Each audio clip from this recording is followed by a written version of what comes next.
हरे कृष्णा कृष्ण कृष्ण हरे हरे हरे राम राम राम हरे। শিল প্রভুপাদ কি জয়, গুরুদেব কি, অনন্ত কোটি বৈষ্ণববৃন্দ কি জয়। তো আশা করছি আপনারা সবাই গুরু কৃষ্ণ কর্ণে ভালো আছেন। আমি আপনাদের আশীর্বাদ এবং ভগবানের আশীর্বাদে আছি। প্রতিদিনের ন্যায় আজ আমরা শ্রীমদ্ ভাগবতম থেকে একটা শ্লোক অধ্যয়ন করবো ধারাবাহিকভাবে। আজ হচ্ছে 20 নম্বর শ্লোকটা। তো চলুন সবাই একসাথে অধ্যয়ন। হরে কৃষ্ণ।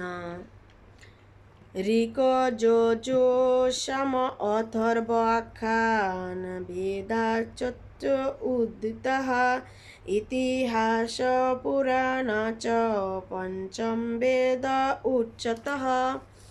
অনুবাদ কৃষ্ণ কৃপামূর্তি অভয় চরণারবিন্দ ভক্তি বেদান্ত স্বামী শিল প্রভুপাদ কি জয়।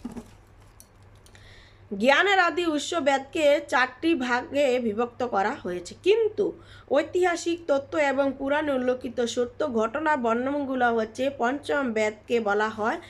এই পঞ্চম বেদ হচ্ছে কি শ্রীমদ্ ভাগবতম, মহাপুরাণ, মহাভারত এবং পুরাণ আদি। 4টা বেদ রয়েছে, কিন্তু সর্বপ্রথমে আমরা 19 নম্বর শ্লোকে দেখেছিলাম যে সর্বপ্রথমে একটা বেদ ছিল, সেটা হচ্ছে যজুর্বেদ।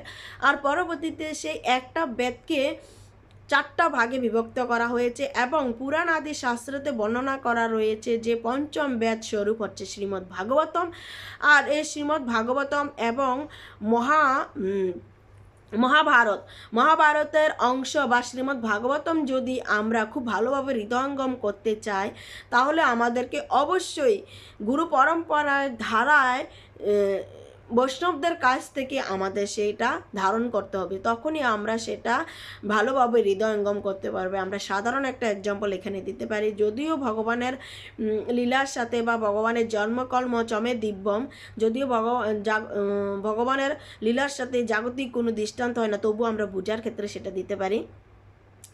যেরকমভাবে আপনি বলতে পারবেন শাস্ত্র অর্থাৎ ভগবান অর্থাৎ মাতৃগর্ভে যখন সন্তান থাকে, সেই সন্তানের পিতাকে সেটা শুধু মাতাই জানে, ঠিক সেমভাবে শাস্ত্র হচ্ছেন মাতা স্বরূপ। তো শাস্ত্র আমাদেরকে সিদ্ধান্ত দিচ্ছেন বা শাস্ত্র আমাদেরকে বোঝাচ্ছেন যে আমরা কোন শাস্ত্র অধ্যয়ন করলে আমাদের কি গতি হবে এবং কি শাস্ত্র অধ্যয়ন করলে আমরা কি লাভ করতে পারি। আরেকটা এক্সাম্পল আমরা দিতে পারি যে যখন কোনো আমরা মেলাতে বা কোনো কি বলে কোনো মার্কেটে যাই, আগেরকার সময়ে আমরা দেখতে পেতাম যে স্বামী স্ত্রী যদি কখনো তারা দুজনে কোনো মার্কেটে বা কোনো শপিং মলে যেত, তখন তারা অনেক মানুষের ভিড়ে হলেও তারা যে মানে একটা শব্দ তারা বাক্য প্রয়োগ করতো, কি গো ও গো কোথায় গো, তো সেই শব্দটা শুধু যদি স্ত্রী ডাকতো কি গো তুমি কোথায়, তখন শুধু তার স্বামী সেটা শুনতে পেত, কেন কি তারা সেটা শুনে শুনে অভ্যস্ত হয়ে গিয়েছিল। ঠিক সেমভাবে এই যে আমরা যে শাস্ত্র অধ্যয়ন করছি, আর এই শাস্ত্রগুলো যখন আমরা বারবার যখন আমরা শ্রবণ করব, তখন আমরা সেটা ভালোভাবে হৃদয়ঙ্গম করতে পারব। হরে কৃষ্ণা।